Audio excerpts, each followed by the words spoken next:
O milagre que mudou a vida de Maria, quando a fé venceu a dor. Maria Oliveira tinha 42 anos e uma coluna que parecia pesar mais que o mundo. A cifose, uma curvatura normal que deformava suas costas desde a adolescência, a fazia andar encurvada como se carregasse um fardo invisível. Os médicos diziam que era progressiva, que com o tempo a coluna iria piorar, comprimindo seus órgãos e tirando até sua capacidade de respirar direito. Vai precisar de cirurgia, mas não garantimos que vai melhorar, foi a frase que ouviu do último especialista, enquanto olhava para o raio-x que mostrava sua coluna em forma de AC. As dores eram constantes, como facadas que não davam trégua. Analgésicos já não faziam efeito, e as noites eram uma tortura de insônia e lágrimas. Mas o pior não era a dor física. Era o olhares. As pessoas na rua, no trabalho, até na família, às vezes a tratavam como se fosse menos capaz. Coitada, nem consegue se endireitar, ouvia em cochichos. Seu marido, Antônio, era um homem bom, mas o cansaço da vida e as contas que não paravam de chegar tinham deixado o casamento frio. Como vou sustentar você se nem você mesma consegue se levantar? Ele desabafou certa noite, depois de mais uma conta médica chegar. Aquelas palavras doíram mais que a coluna. Foi numa tarde de quarta-feira, quando Maria já não aguentava mais, que sua vizinha, Dona Cida, bateu à porta. Maria, minha filha, você já tentou a Igreja Universal? Lá eles oram com fé, e Deus faz milagres sim. Maria já tinha ouvido falar, mas nunca tinha ido. Oração não vai endireitar minha coluna, Dona Cida, respondeu, amarga. Mas a vizinha, teimosa, insistiu, vêmigo, pelo menos uma vez. Hoje tem a correntinha da libertação às 19 horas. Eu te levo. O templo da Igreja Universal do Reino de Deus ficava no centro da cidade, um lugar simples, mas cheio de vida. Quando Maria entrou, o que mais a impressionou não foi a arquitetura, mas a energia. Pessoas orando em voz alta, pastores passando pelas fileiras impondo as mãos, o som dos cânticos de fé. Aqui é lugar de milagre, gritou o pastor no altar, enquanto seguiam as orações de libertação. Maria sentou-se no fundo, envergonhada, tentando não chamar atenção. Mas quando o pastor anunciou, tem alguém aqui com dor nas costas? Deus vai te curar hoje, ela sentiu algo estremecer dentro dela. Dona Cida puxou seu braço, vem, minha filha, vai lá na frente. Maria hesitou, mas uma força maior que sua vergonha a levou até o altar. O pastor, um homem de voz firme e olhos brilhantes, olhou para ela e perguntou, qual é o seu nome, irmã? Maria, ela respondeu, com a voz trêmula. Maria, hoje Deus vai te endireitar. Você veio aqui com dor, mas vai sair com alegria. Ele ungiu sua testa com óleo e começou a orar, em nome de Jesus, eu quebro essa maldição sobre a sua coluna. Saia, espírito de dor. Saia, deformação. Em nome do Pai, do Filho e do Espírito Santo, seja curada. Maria sentiu um calor estranho percorrer seu corpo. As mãos do pastor pressionavam suas costas com autoridade, e de repente, uma dor aguda, como se algo estivesse se movendo dentro dela, a fez gritar. É o demônio saindo, alguém gritou. Segura a bênção, irmã. O pastor continuou orando, mais forte, enquanto Maria caía de joelhos. Então, como se um peso de anos fosse tirado de suas costas, ela sentiu algo, estalar. Não foi uma dor, mas um alívio tão grande que as lágrimas vieram sem controle. Levanta, Maria, ordenou o pastor. E ela obedeceu. Quando se pôs de pé, percebeu que estava diferente. As costas não doíam. Ela se endireitou, completa e naturalmente, como não fazia há décadas. A igreja explodiu em glórias a Deus. Milagre! Milagre! Gritavam. Maria tocou suas costas, incrédula. Não havia mais aquela corcunda. Sua coluna estava reta. Deus a tinha curado. Mas o milagre não parou ali. Naquela noite, o pastor explicou, a cura é só o começo. Agora você precisa manter sua fé firme. Participe das campanhas, traga seus dízimos e ofertas como sinal de gratidão, venha às vigílias. Deus quer abençoar todas as áreas da sua vida. Maria abraçou aquelas palavras. Começou a frequentar a fogueira Santas Terças, onde as orações eram ainda mais intensas. Aprendeu que a fé não era só para curar o corpo, mas para transformar a vida.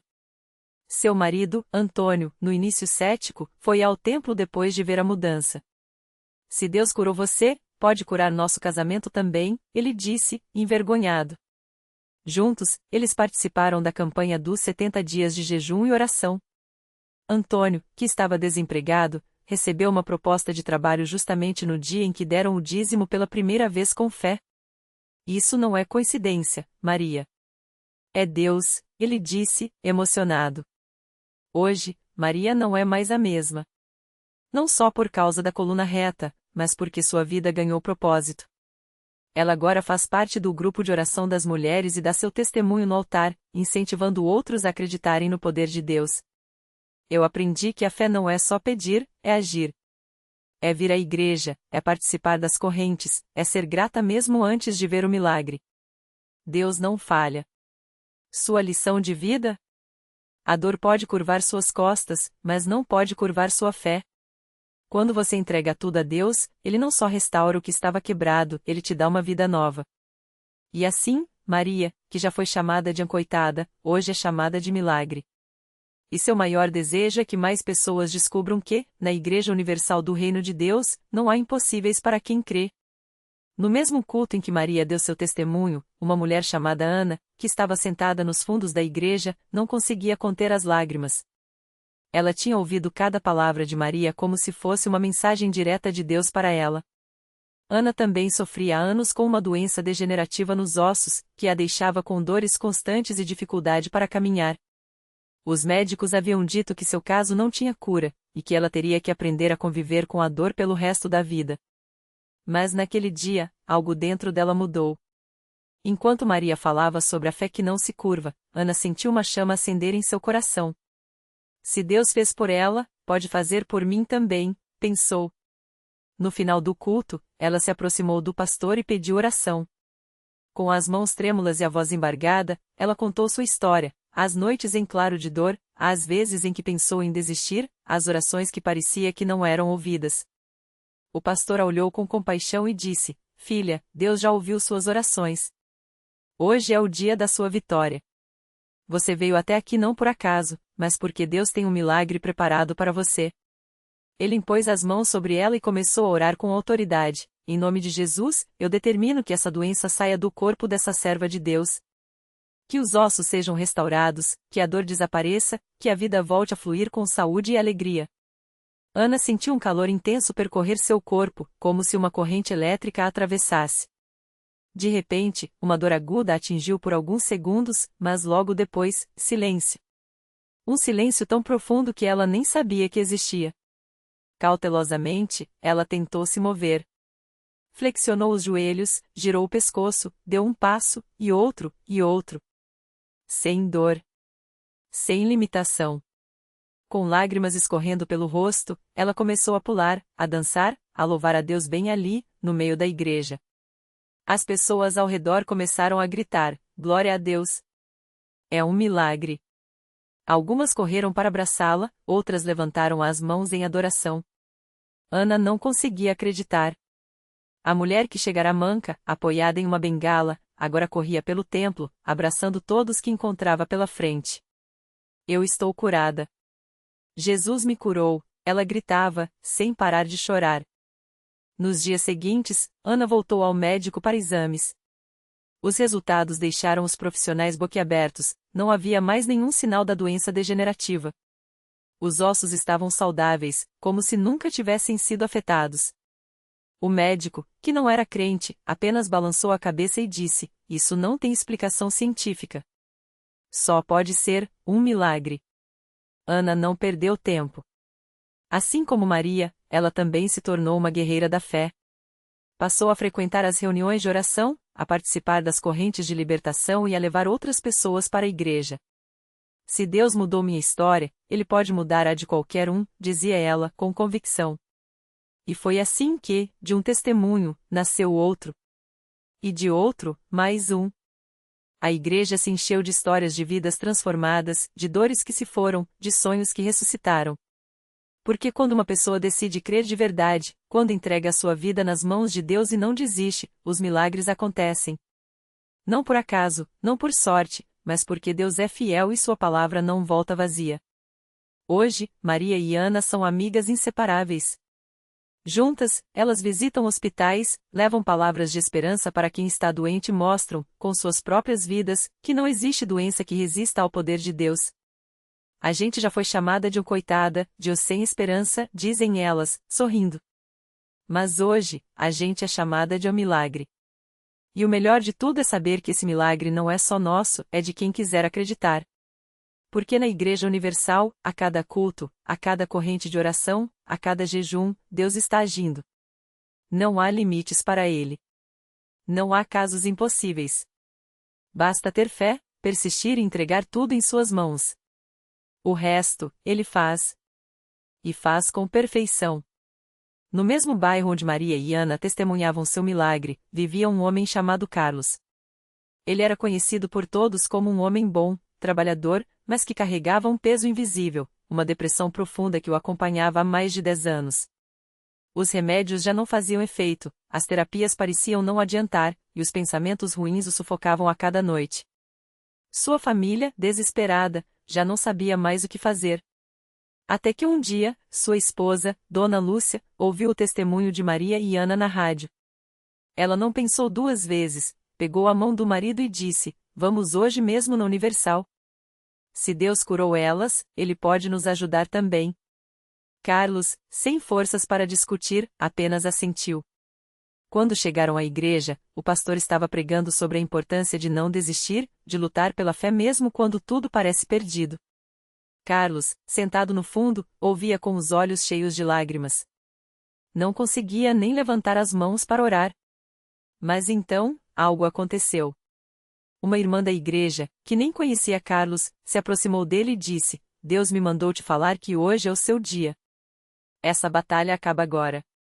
Ela impôs as mãos sobre sua cabeça e começou a orar com uma autoridade que Carlos nunca tinha visto antes. De repente, ele sentiu algo como um peso saindo de suas costas. Era como se uma corrente invisível se rompesse. No mesmo instante, Carlos começou a chorar, mas dessa vez eram lágrimas diferentes. Uma paz que ele não sentia há anos invadiu seu coração. Ele se levantou, quase sem acreditar, e começou a louvar a Deus em voz alta. A igreja inteira parou para ver aquele homem, que minutos antes mal conseguia ficar de pé, agora saltando e agradecendo a Deus pela libertação. Nos dias que seguiram, Carlos voltou a sorrir. A depressão, que por tanto tempo o aprisionou, tinha ido embora. Ele voltou a trabalhar com ânimo, a brincar com os filhos, a planejar o futuro. Sua esposa, emocionada, dizia: "Meu marido voltou. Não é mais aquele homem triste, é um novo Carlos." Hoje, ele é um dos obreiros mais ativos da igreja. Sempre que pode, conta seu testemunho para quem está passando pelo mesmo sofrimento. "Eu já pensei que não tinha mais jeito, que Deus tinha me esquecido. Mas Ele nunca desiste da gente. Basta a gente dar um passo de fé, entrar na igreja e deixar Ele agir", diz, com os olhos brilhando. E assim, mais um milagre se juntou à lista de vitórias na Igreja Universal. Porque lá, não importa o tamanho do problema, não importa há quanto tempo a pessoa sofre, Deus está pronto para transformar qualquer história. Basta acreditar. Basta persistir. Basta entregar. Porque quando a fé encontra a vontade de Deus, os impossíveis se tornam possíveis. E as vidas, que antes estavam em pedaços, são restauradas com um amor que só Ele pode dar. No mesmo domingo em que Carlos deu seu testemunho, uma mulher chamada Marisa sentou-se nos últimos bancos da igreja, com o rosto marcado pela dor. Ela havia chegado ali arrastada pela irmã, depois de anos ouvindo convites que sempre ignorava. "Não adianta, Deus não vai me ajudar", pensava, enquanto seguria com força uma foto amassada do filho, Lucas, de 19 anos. Lucas havia caído nas drogas ainda adolescente. As noites em claro, as mentiras, os roubos em casa, as internações que nunca davam certo. Marisa já tinha chorado todas as lágrimas que podia. Os médicos diziam que ele estava perdido, que o vício já havia destruído seu cérebro. "Ele não vai durar mais um ano", foi a última frase que ouviu de um psiquiatra. Ela guardou aquelas palavras como uma sentença. Mas naquele dia, enquanto o pastor falava sobre a restauração que só Deus pode fazer, algo dentro dela se mexeu. Não era esperança, ainda não. Era apenas um cansaço tão profundo que, pela primeira vez, ela não teve forças para resistir. Quando o apelo foi feito, Marisa levantou-se como se algo a puxasse. Tremendo, foi até o altar e ajoelhou-se. Senhor, eu não sei mais orar. Não sei nem se o Senhor ainda me ouve. Mas se o Senhor existir mesmo, salve o meu filho. Porque eu não aguento mais enterrá-lo todos os dias em vida, sussurrou entre soluços. As obreiras a cercaram, orando com ela. Uma delas, justamente Carlos, reconheceu naquela dor a própria história. Irmã, eu sei o que você está sentindo. Mas Deus não desiste dos nossos filhos. Ele vai trazer o Lucas de volta, disse, colocando a mão em seu ombro. Marisa apenas balançou a cabeça, incrédula. Naquela noite, Lucas estava em um beco escuro, mais uma vez sob efeito das drogas. De repente, sentiu uma dor aguda no peito, como se algo o esmagasse. Caiu no chão, ofegante, e naquele momento de desespero, uma voz ecoou em sua mente: volte para casa. Sua mãe está orando por você. Não era um pensamento seu. Era uma certeza tão forte que o fez se arrastar até um posto de saúde. Quando Marisa chegou em casa após o culto, encontrou Lucas sentado na calçada, sujo, magro, mas vivo. E chorando. Mãe, eu não aguento mais isso. Eu quero ajuda, disse, com a voz quebrada. Ela o abraçou com tanta força que sentiu os ossos dele. Não perguntou nada. Não reclamou. Só agradeceu. No dia seguinte, eles voltaram juntos para a Universal. Lucas foi apresentado ao grupo de apoio para dependentes químicos da igreja, onde encontrou outros jovens com histórias parecidas e vitórias reais. As primeiras semanas foram duras. As crises de abstinência, as tentações, as recaídas quase o fizeram desistir. Mas toda vez que ele fraquejava, Marisa o levava para o altar. Filho, Deus não te trouxe até aqui para te abandonar agora, ela repetia, segura na promessa que havia recebido. 3 meses depois, Lucas estava limpo. Não apenas das drogas, mas de uma escuridão que o acompanhava há anos. Ele começou a ajudar no Ministério de Jovens, contando sua história para outros que ainda estavam perdidos. Eu sentia que não tinha saída, que minha vida tinha acabado. Mas Deus me mostrou que, mesmo no fundo do poço, Ele estende a mão. Basta a gente segurar, dizia, com os olhos cheios daquele mesmo brilho que agora sua mãe tinha. Hoje, Lucas é um universitário, trabalha e, todas as quartas-feiras, está na igreja com Marisa, lado a lado, intercedendo por outras famílias. Eu já fui um milagre. Agora, quero ver outros milagres acontecerem, afirma. E assim, mais uma história que parecia sem solução foi reescrita nas mãos de Deus. Porque na Igreja Universal, não há caso perdido. Não há dor que não possa ser sarada. Não há vida que não possa ser restaurada. O que parece impossível para os homens, para Deus é apenas mais uma oportunidade de mostrar seu poder. Porque quando a fé se encontra com a misericórdia, os corações mais duros se rendem. E as famílias, que estavam despedaçadas, se reencontram no abraço do Pai. Basta acreditar. Basta não desistir. Basta entregar. Porque Deus ainda faz milagres. E o próximo pode ser o seu. No mesmo bairro onde Marisa e Lucas encontraram a restauração, morava a Dona Cida, uma senhora de 62 anos que há mais de uma década carregava um peso que ninguém via. Seu filho mais velho, Rodrigo, tinha se envolvido com as drogas ainda adolescente, aos poucos, foi se afastando da família. As noites em claro, as mentiras, as promessas quebradas, até que um dia, ele simplesmente sumiu. Ninguém sabia se estava vivo ou morto. Dona Cida orava todas as noites, mas o silêncio parecia ser a única resposta. Até que uma amiga da igreja, que conhecia sua dor, a convidou para participar de uma corrente de oração específica por filhos distantes. Vem, Cida. Deus não esqueceu do Rodrigo. Ele só está esperando você colocar essa dor no altar, disse a irmã com convicção. No início, foi difícil. Cada palavra de fé doía, porque a saudade era maior. Mas ela persistiu. Todas as terças e sextas, estava lá, ajoelhada, chorando, mas também declarando: meu filho vai voltar para casa, em nome de Jesus. 3 meses depois, numa tarde chuvosa, o telefone de Dona Cida tocou. Do outro lado, uma voz rouca, quase irreconhecível, mas que ela jamais esqueceria: Mãe, e sou eu, Rodrigo. Ele estava numa cidade vizinha, vivendo nas ruas, doente, mas vivo. Eu sonhei com o Senhor várias vezes, mãe. O Senhor me chamava pelo nome e dizia que era hora de voltar, confessou entre lágrimas. Dona Cida não pensou duas vezes. Pegou um ônibus na mesma hora e, quando o viu, quase não acreditou. Um homem magro, de olhos fundos, mas com um brilho de esperança que não estava lá há anos. Hoje, Rodrigo está limpo há 2 anos. Trabalha como auxiliar de mecânica, frequenta a igreja com a mãe e até ajuda nos cultos de libertação, contando seu testemunho para outros jovens que, como ele, achavam que não havia saída. Eu pensava que Deus tinha me abandonado, mas ele só estava me esperando dar o primeiro passo de volta, diz, emocionado. E assim, mais uma família que estava em pedaços foi reconstruída. Porque na Igreja Universal, não há filho tão perdido que Deus não possa trazer de volta. Não há vício tão forte que a oração não possa quebrar. Não há noite tão escura que a luz do Espírito Santo não possa iluminar. O que os médicos disseram que era incurável, Jesus curou. O que os advogados disseram que era irrecuperável, Deus restaurou. O que a sociedade jogou fora, o Senhor resgatou. Porque Ele não olha para o que fomos, mas para o que podemos nos tornar quando colocamos nossa vida em Suas mãos. E se você está lendo essa história pensando, mas o meu caso é diferente, é mais difícil, saiba que não é, Deus não faz acepção de pessoas.